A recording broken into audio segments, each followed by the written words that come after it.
Marriage was the institution of gendering and privatizing care work, the vital work of life, as a commodity embodied by women for men to barter and consume, not participate in and contribute to. And so that's why marriage was originally a contract of sale where a man purchased the exclusive rights and ownership of a woman. Let's be real, usually a pubescent girl, right? But he was purchasing exclusive rights to her sexual labor, her reproductive labor, her physical labor, her domestic labor, and her creative labor.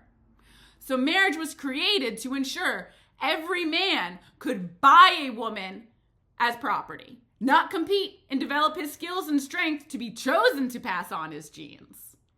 So patriarchy is the bastardization of natural selection. And that's why, marriage is welfare for men. It's a form of male welfare, right?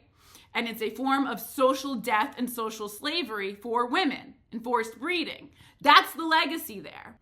And it's important that we talk about that here, because a byproduct of patriarchal organization is that patriarchal societies do not invest in common welfare. The state has no responsibility to provide services because society centers and serves men under the assumption that every man privately owns a woman to be his means of production, his private for-profit means of production outside of society. So it's the woman's job to do all of the important work of life, because it's women's work and obligation to meet needs without having any of her own needs be considered, right?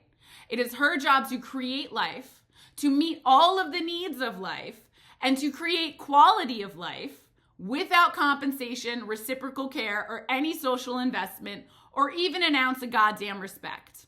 It's her job to labor and labor and labor for that man so that he can consume that care work and so that society doesn't have to invest in it.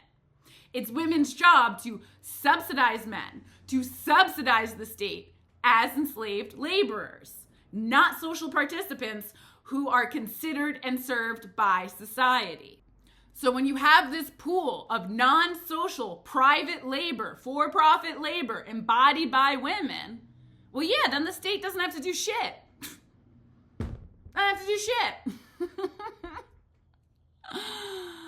So social investments are only made in service of men and dominant power structures. Many of those power structures, like capitalism, abuse men too, right? Abso-freaking-lutely.